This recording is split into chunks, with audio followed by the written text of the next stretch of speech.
दिन पर दिन युवाओं में डायबिटिक रेटिनोपैथी का खतरा बढ़ते देखा जा रहा है। ऐसे में डॉक्टर्स क्या कर रहे हैं, उनकी शोध क्या कहती है, इस पर हम बात तो करेंगे ही, लेकिन युवाओं में जो है इसका खतरा बहुत ज़्यादा बढ़ते जा रहा है, लोगों में बहुत ज़्यादा बढ़ते जा रहा है। तो क्या आगे चल के उनको अंधेपन की या किसी और तरह की दिक्कत हो सकती है? इस विषय पर बात करने के लिए हमारे साथ डॉक्टर मौजूद हैं और इस वक्त हम लखनऊ के केजीएमयू हॉस्पिटल में मौजूद हैं।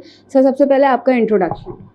मैं डॉक्टर संजीव गुप्ता, मैं प्रोफेसर हूँ आई डिपार्टमेंट केजीएमयू में, और मेरा जो मरीज़ों पे काम है वो ज़्यादातर पर्दा और बच्चों की आँख में जो कैंसर होता है रेटिनोब्लास्टोमा और मोतियाबिंद, इस पे फोकस रहता है मेरा। सर, डायबिटिक रेटिनोपैथी की हम लोग बात कर रहे हैं, ये क्या है? देखिए, डायबिटीज़ एक ऐसी बीमारी है जो बहुत बहुत ज़्यादा बढ़ रही है। ख़ासतौर से इंडिया इसका एक सेंटर बन गया है।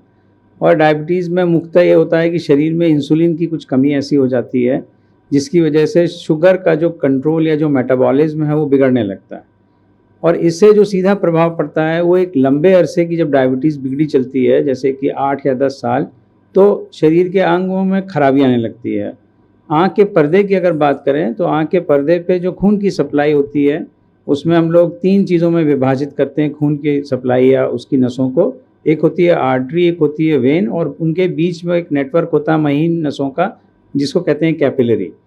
तो डायबिटिक रेटिनोपैथी में जो कैपिलरीज़ हैं ये धीरे धीरे बंद होने लगती हैं, और कैपिलरीज़ ही वो जगह है जहाँ से ऑक्सीजन और ग्लूकोज का एक्सचेंज होता है, और टिश्यू को ग्लूकोज या ऑक्सीजन और जो गंदगी है टिश्यू की वो ब्लड में जो जाएगी वो कैपिलरीज़ के लेवल पे ही वो एक्सचेंज होता है।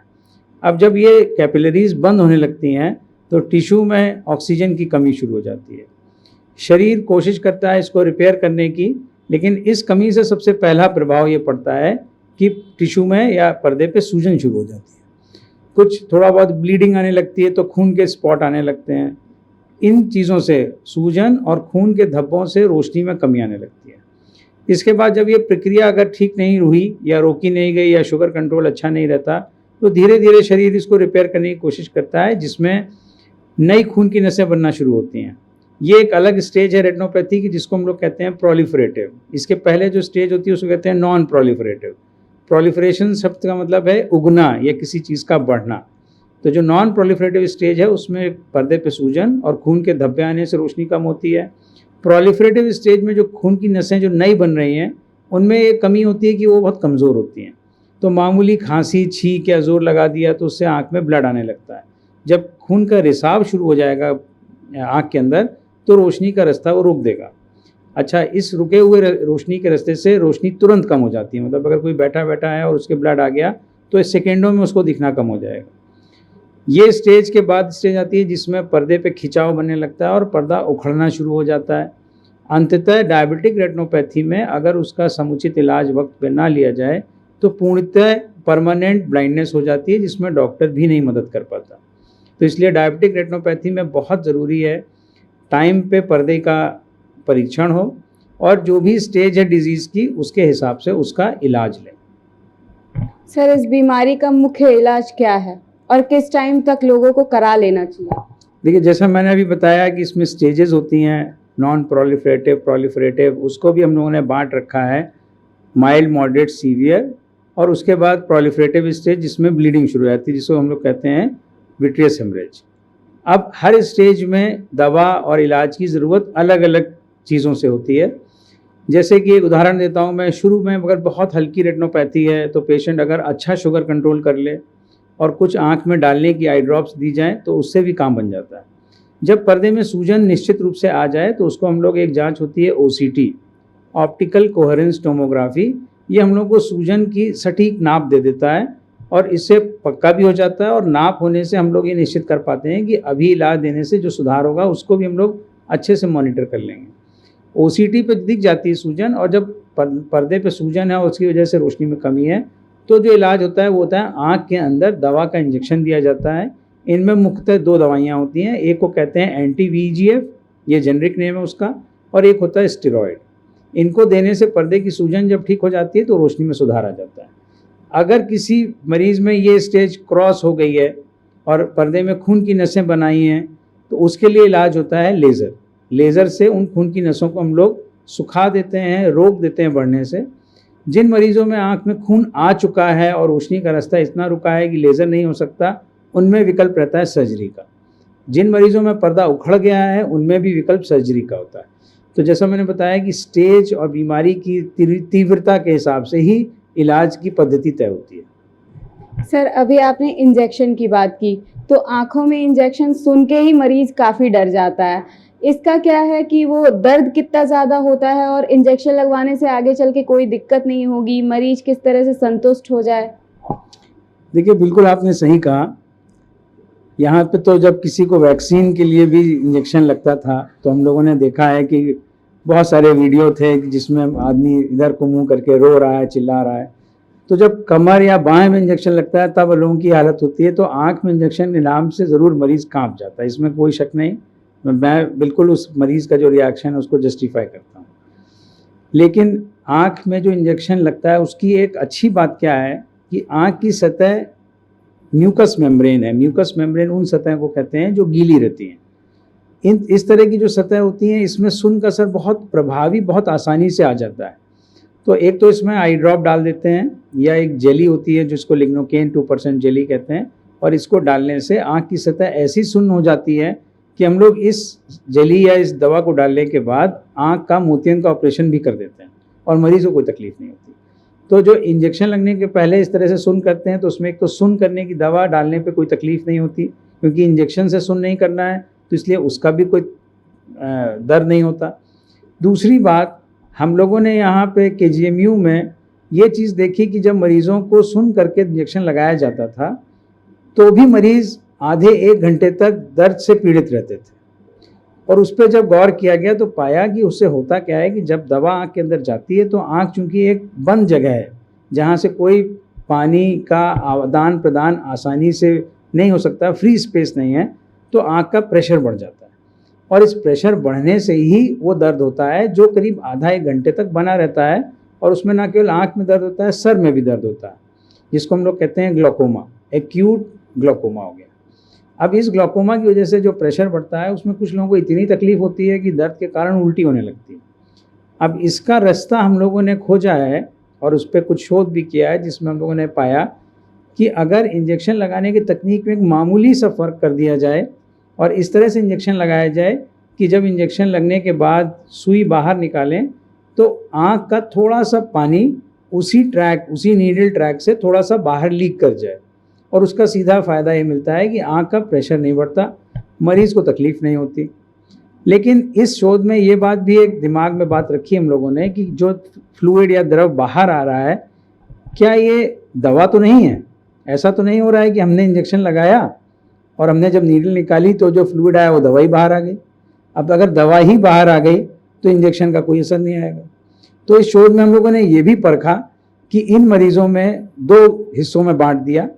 30 मरीज एक ग्रुप में रखे जिनमें एक तब पद्धति होती है जिसको हम लोग कहते हैं ओब्लिक इंजेक्शन, जिसमें एक नीडल का ट्रैक ऐसा बनाते हैं कि उसमें लीकेज ना हो, कोई फ्लूइड रिफ्लक्स ना हो।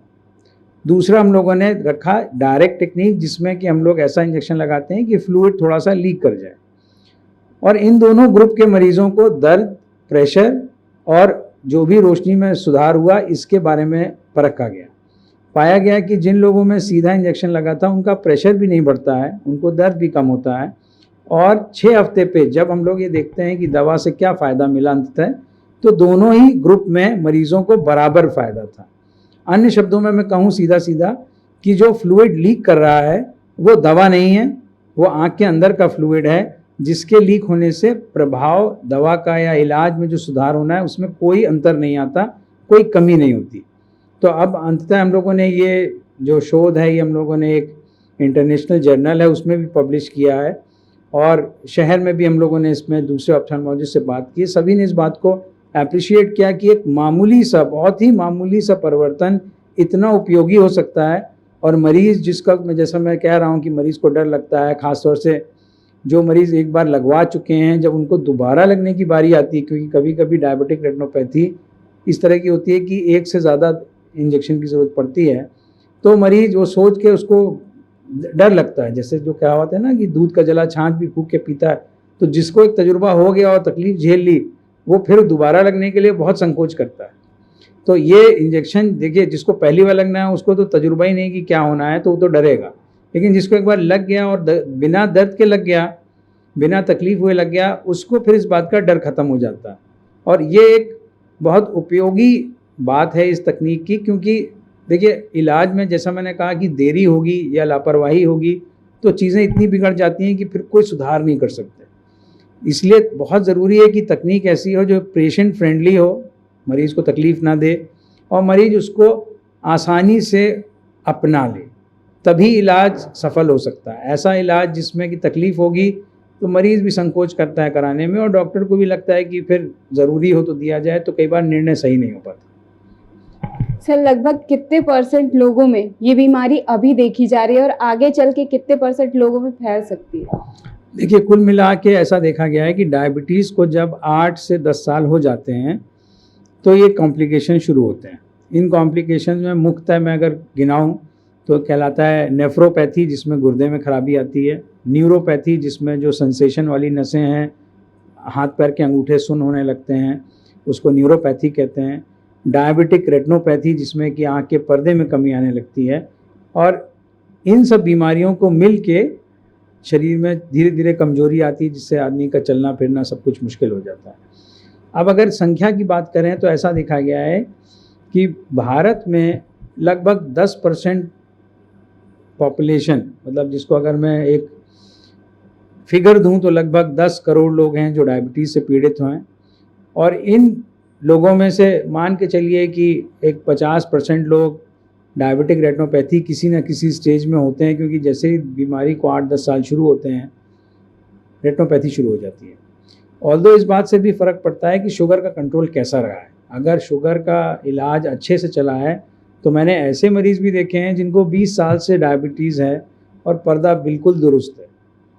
सो इसमें ऐसा नहीं है नियम कि मरीज़ को डरने की ज़रूरत नहीं है कि अगर डायबिटीज़ हो गई तो अब आँख खराब ही हो जाएगी। अगर वो डायबिटीज़ का इलाज अच्छे से करें तो पर्दा और किडनी सब कुछ सुरक्षित रहता है। इसमें तो इलाज ही बीमारी या कॉम्प्लिकेशन से बचने का एक तरीका है। तो जैसे मैंने कहा कि फिगर करीब मान लीजिए कि 5 करोड़ के आसपास होंगे लोग जो डायबिटिक रेटिनोपैथी से पीड़ित हैं। किस उम्र के लोगों में ज़्यादा देखा जाता है? डायबिटीज़ जो है वो 2 तरह की होती है। एक होती है इंसुलिन डिपेंडेंट और एक होती है नॉन इंसुलिन डिपेंडेंट, जिसको हम लोग कहते हैं टाइप 1 इंसुलिन डिपेंडेंट और type 2 non insulin dependent. Insulin dependent young लोगों में होती है और उसमें खराबी या बीमारी के कॉम्प्लिकेशन ज़्यादा जल्दी और ज़्यादा होते हैं। और जो नॉन इंसुलिन डिपेंडेंट है वो ओल्ड एज में होती है और उसमें कॉम्प्लिकेशंस और ख़राबी कम होते हैं। तो कुल मिला के जो डायबिटीज़ यंग लोगों में हो रही है, यंग जब मैं कर रहा हूँ तो मेरा मतलब है 30 साल की उम्र के आसपास, और जो ओल्ड हो रही है वो 40 के बाद जो होती है वो है। और दोनों ही ग्रुप प्रभावित होते हैं डायबिटीज़ से, लेकिन जैसा मैंने बताया कि जो बीमारी यंग लोगों में होगी उनमें कॉम्प्लिकेशन ज़्यादा होते हैं और उन मरीज़ों में इंसुलिन की ज़रूरत शुरू से होती है। उनको शुरू से ही इंसुलिन लेना चाहिए, नहीं तो वो बीमारी और स्टेज अपने शरीर के नुकसान बढ़ा लेते हैं। सर, क्या ये जेनेटिकली भी प्रभावित करती है? हाँ, डायबिटीज़ में बिल्कुल ये प्रूवन है कि अगर डायबिटीज़ का जो अकरेंस है वो जेनेटिकली गाइडेड है। और ये कहा जाता है कि अगर एक माँ या बाप में से कोई एक व्यक्ति डायबिटीज़ से पीड़ित है तो 40% खतरा होता है डायबिटीज़ होने का बच्चों में। अगर दोनों लोग पीड़ित हैं तो 80% खतरा होता है। लेकिन डायबिटीज़ बचपन से नहीं होता, अमूमन कभी कभी हो भी जाता है, लेकिन यूजुअली डायबिटीज़ की शुरुआत 30 साल के आसपास होती है। लेकिन अगर आदमी अपना खान पीन, सेहत और वर्जिश, एक एक्टिव लाइफस्टाइल रखता है और खाने पीने में शुगर और चिकनाई या कैलोरी कम लेता है तो डायबिटीज़ को टाला भी जा सकता है। खान पान में क्या अहम है सर? मुझे ऐसा लगता है कि ये सब सवाल जो है ये डायबिटोलॉजिस्ट ज़्यादा अच्छा देगा, लेकिन तब भी मैं जोड़ सकता हूँ ये बात कि शुगर की मात्रा या कार्बोहाइड्रेट की मात्रा खाने में अगर बहुत ज़्यादा हो, दूसरा कैलोरी रिच फूड जिसमें तला हुआ, जिसमें घी तेल चिकनाई ज़्यादा है। देखिए प्रॉब्लम क्या है, जो पहलवान हैं वो 5 किलो घी भी पी जाएगा, उसे फ़र्क नहीं पड़ता। क्यों? क्योंकि वो उसको जला लेगा। हम लोगों की लाइफस्टाइल अब आज मॉडर्न एरा में जहाँ कार घोड़ा गाड़ी सब कुछ है, बैठे बैठे काम करना है दिन भर, तो कैलोरी जलता नहीं है, और कैलोरी जब जलता नहीं है तो वो इकट्ठा होगा शरीर में और ये उसी का कॉम्प्लिकेशन। अगर कोई बहुत अच्छा से मेहनत कर रहा है तो उसे खान पीन में ज़्यादा ध्यान नहीं रखना है, लेकिन तब भी मैं कहूँगा कि ये बात अगर डायबिटोलॉजिस्ट या जो डाइटिशियंस होते हैं वो ज़्यादा अच्छा गाइड कर सकते हैं। सर, हमारे चैनल के माध्यम से आप लोगों तक क्या संदेश देना चाहेंगे कि इस बीमारी के इलाज के लिए आगे आएँ और इंजेक्शन कोई बहुत बड़ा मुद्दा नहीं है, उससे लोगों को इतना ज़्यादा दर्द नहीं होगा जितना वो सोचते हैं? देखिए, हमारे यहाँ KGMU में मैं जो इस बात को प्रचारित कर रहा हूँ उसका एक ख़ास मकसद है। मेरे पास हफ्ते में जब OPD करते हैं तो 8-10 मरीज ऐसे आते ही आते हैं जो इलाज कहीं और ले रहे होते हैं, और वो इधर मेरे पास इसलिए आते हैं क्योंकि वो सक्षम नहीं होते हैं बाहर के खर्चे को वहन करने में। तो मैं इस चैनल के माध्यम से ये ज़रूर मैसेज देना चाहूँगा कि हमारे यहाँ डायबिटिक रेटिनोपैथी की जांच, इलाज और ऑपरेशन सब कुछ संभव है। और सबसे बड़ी बात कि हम लोग ये सब जांचें, इलाज बेहद ही कम शुल्क पे करते हैं। जो इंजेक्शन जिसकी मैं बात कर रहा हूँ, जिसको हम लोग कहते हैं anti-VEGF, इस इंजेक्शन की कीमत प्राइवेट में लगभग 20,000 से 50,000 तक लोग लेते हैं, कम से कम 20,000। और हमारे यहाँ वही इंजेक्शन गरीब मरीज़ों को फ्री लगता है। गरीब से मतलब है उनके पास सरकारी प्रमाण होना चाहिए गरीबी का, केवल कह देने से नहीं होगा, क्योंकि सरकारी व्यवस्था में कागज़ ज़रूरी हो जाते हैं। और जो नहीं है गरीब, उनके लिए हम लोग एक जिसको कहें कि कंट्रीब्यूशन से, आपसी अनुदान से दवा की कीमत भर पे लगा देते हैं, जिसमें खर्चा आता है एक डोज का लगभग 2,000 रुपये। तो कहाँ बाहर 20,000 रुपया कम से कम, और हमारे यहाँ 2,000 रुपया जो 10 गुना कम है। तो ये, इसके अलावा अगर ऑपरेशन की बात करें तो सारी आधुनिक मशीनें, जो भी जांच के इक्विपमेंट हैं जिसकी मैंने बात की, OCT, fundus camera, angiography machine, ये सब कुछ उपलब्ध है। तो मैं रादर KGMU को एक चाहता हूँ कि यहाँ पे जो भी मरीज़ जिसका भला हो सकता है, जो बाहर ट्रीटमेंट नहीं अफोर्ड कर सकता है, वो यहाँ आए और यहाँ उस सुविधा का लाभ उठाए। धन्यवाद सर हमसे बात करने के लिए। जो भी डायबिटिक रेटिनोपैथी के मरीज़ हैं, उनको जिस चीज़ से भी डर लगता है, इंजेक्शन से, इलाज से, वो यहाँ पर आएँ, यहाँ के डॉक्टर से कंसल्ट करें और अपनी बीमारी का जल्द से जल्द इलाज करवाएं, क्योंकि ये बीमारी बहुत ही ज़्यादा गंभीर है और इससे आगे चल के लोग अंधे भी हो सकते हैं। ये थे डॉक्टर संजीव गुप्ता और हम इस वक्त KGMU अस्पताल में हैं। कैमरा पर्सन अनुराग के साथ मैं Sonali Singh, daily insider, Lucknow. UP और देश दुनिया की तमाम ताजा तरीन खबरों के लिए आज ही गूगल प्ले स्टोर से इंस्टॉल करें हमारा तेजी से उभरता न्यूज ऐप डेली इंसाइडर।